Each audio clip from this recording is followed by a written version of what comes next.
Hello guys, welcome to once again online world current affairs. आज का हमारा topic है संविधान सभा, कॉन्स्टिट्यूशन असेंबली। अगर आपको हमारी वीडियो अच्छी लगती है तो वीडियो को लाइक करें और चैनल को सब्सक्राइब करें। ज़्यादा से ज़्यादा वीडियो को शेयर करें। बढ़ते हैं। पहला क्वेश्चन है, 1922 ईस्वी में निम्नलिखित में से किसके द्वारा यह उद्गार व्यक्त किया गया कि भारतीय संविधान भारतीय की इच्छानुसार होगा?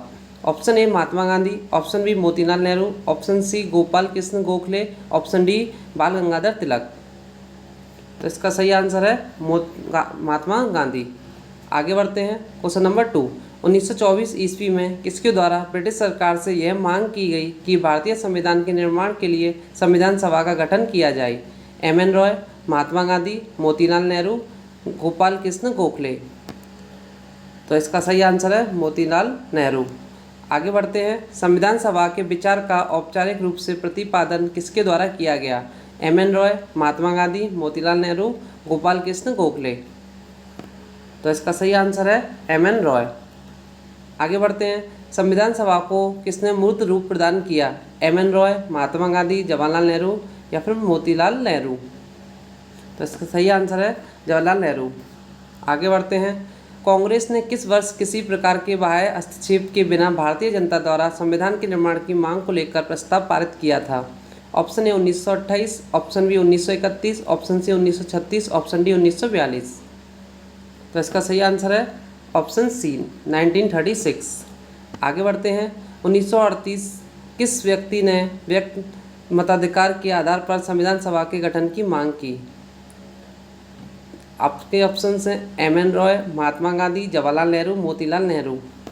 तो इसका सही आंसर है महात्मा गांधी। आगे देखते हैं। क्वेश्चन नंबर 7, वर्ष 1942 में किस योजना के तहत यह स्वीकार किया गया कि भारत में एक निर्वाचित संविधान सभा का गठन होगा जो युद्धोपरांत संविधान का निर्माण करेगी? तो 1946 में एक मिशन आया था जिसका नाम था कैबिनेट मिशन। उसके द्वारा ये तय किया गया कि 1945 में जो युद्ध चल रहा था सेकेंड वर्ल्ड वॉर, उसके बाद 1946 में युद्धोपरांत एक संविधान सभा का गठन होगा जिसमें आपकी संविधान के निर्माण की बात कही जाएगी। तो किस योजना के तहत? तो कैबिनेट मिशन। उससे पहले आया था क्रिप्स मिशन, याद रखिएगा। आगे बढ़ते हैं। क्रिप्स मिशन 1942 में आया। अगर 1946 की बात करेंगे तो ये कैबिनेट मिशन जिसके द्वारा हमारा संविधान बनके तैयार हुआ। आगे बढ़ते हैं। संविधान सभा के गठन की मांग सर्वप्रथम 1895 में किसके द्वारा प्रस्तुत की गई? बाल गंगाधर तिलक, महात्मा गांधी, जवाहरलाल नेहरू, मोतीलाल नेहरू। तो इसका सही आंसर है बाल गंगाधर तिलक। नेक्स्ट क्वेश्चन, भारत की संविधान की सभा गठित करने का आधार क्या था? आईएनसी का प्रस्ताव, Indian national Congress. Cabinet mission plan 1986 में जो आया था। भारतीय स्वतंत्रता अधिनियम 1947 में पारित किया गया। क्रिप्स मिशन 1942 में आया जो कि खारिज कर दिया गया था। तो इसका सही आंसर है कैबिनेट मिशन 1946। आगे बढ़ते हैं। क्वेश्चन नंबर 10, भारत की संविधान सभा किसके द्वारा गठित करने का आधार क्या था? साइमन आयोग का प्रस्ताव, क्रिप्स प्रस्ताव, माउंटबेटन योजना, कैबिनेट मिशन योजना। तो इसका सही आंसर है क्रिप्स मिशन जो कि 1942 में इंडिया आया था, लेकिन मुस्लिम लोगों ने इसको नहीं पास करने दिया, इसलिए ये वापस चला गया। आगे देखते हैं। क्वेश्चन नंबर 11, 1936 में भारतीय राष्ट्रीय कांग्रेस द्वारा संविधान सभा के गठन की मांग कहाँ पर हुई अधिवेशन में रखी गई? तो अधिवेशन के द्वारा 1936 में कहाँ पर भारतीय संविधान की मांग रखी गई? तो कानपुर अधिवेशन, मुंबई अधिवेशन, फौजपुर अधिवेशन, लाहौर अधिवेशन। तो इसका सही आंसर है फौजपुर अधिवेशन जो कि 1936 में हुआ था। आगे बढ़ते हैं। क्वेश्चन नंबर 12, कैबिनेट मिशन योजना के अनुसार संविधान सभा में कुल कितने सदस्य थे? 389, 409, 429, 505। तो इसका सही आंसर है 389। आप याद रखें कि 389 ये विभाजन से पहले थे। जब विभाजन होता है तो यहाँ पर इंडिया और पाकिस्तान में सीटें बढ़ जाती हैं। यहाँ पर 299 सीट इंडिया को मिलती हैं। आगे देखते हैं।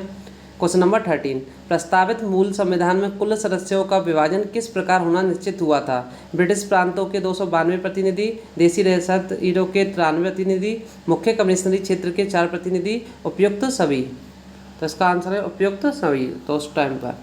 आगे देखते हैं। क्वेश्चन नंबर 14, संविधान सभा में विभिन्न प्रांतों के लिए 292 सदस्यों का निर्वाचन होना था। इसमें से कांग्रेस के कितने प्रतिनिधि निर्वाचित होकर आए? 195, 208, 225, 235। तो इसका सही आंसर है 208 सदस्य जो कि आईएनसी से नॉमिनेट होकर इलेक्टेड होकर आए। आगे बढ़ते हैं। क्वेश्चन नंबर 15, पुनर्गठन के फलस्वरूप वर्ष 1947 में संविधान सभा के सदस्यों की संख्या कितनी थी? तो अभी मैंने बताया था जो कि 389, ये विभाजन से पहले की स्थिति है। अगर विभाजन के बाद की बात करेंगे तो इंडिया के पास 299 सीटें आती हैं। संविधान सभा में देशी रियासतों के लिए कितने प्रतिनिधि थे? 100, 70, 85 या 65? तो इसका सही आंसर है 70। तो देशी रियासतों से कितने मेंबर आए थे? 70 मेंबर आए थे। आगे देखते हैं। पुनर्गठित संविधान सभा में विभिन्न प्रांतों के लिए कितने प्रतिनिधि थे? 208, 229, 249, 259, तो इसका सही आंसर है 229। आगे बढ़ते हैं। क्वेश्चन नंबर 18, कैबिनेट मिशन योजना के अंतर्गत संविधान निर्मात्री परिषद में प्रत्येक प्रांत की आवंटित सदस्य संख्या निर्धारित करने के लिए एक प्रतिनिधि कितनी जनसंख्या के अनुपात में था? आपके ऑप्शंस हैं 8 लाख, 10 लाख, 12 लाख या फिर 15 लाख। तो इसका सही आंसर है 10 लाख व्यक्ति। क्वेश्चन नंबर 19, संविधान सभा के सदस्यों को निम्न में से किस पे प्रत्यक्ष रूप से निर्वाचित किया? प्रांतों की विधानसभा, संघीय व्यवस्थापिका, उपयुक्त दोनों, इनमें से कोई नहीं। तो इसका सही आंसर है प्रांतों की विधानसभा से निर्वाचित, प्रत्यक्ष रूप से निर्वाचित किए गए। आगे बढ़ते हैं। क्वेश्चन नंबर 20 जो कि हमारा लास्ट क्वेश्चन है, संविधान सभा में किस प्रांत का प्रतिनिधि सबसे अधिक था? बंगाल, चेन्नई, मुंबई, संयुक्त प्रांत। तो आपको पता है कि संयुक्त प्रांत जो कि इस टाइम पर यूपी के नाम से जाना जाता है और यहाँ की पॉपुलेशन सबसे ज़्यादा है। तो यहाँ पर पॉपुलेशन ज़्यादा है तो प्रतिनिधि भी क्या होंगे? ज़्यादा होंगे। तो यहाँ का सही आंसर क्या हो जाएगा? संयुक्त प्रांत। तो ये थे हमारे टॉप 20 क्वेश्चंस। ये है पार्ट फर्स्ट, ये पार्ट फर्स्ट है।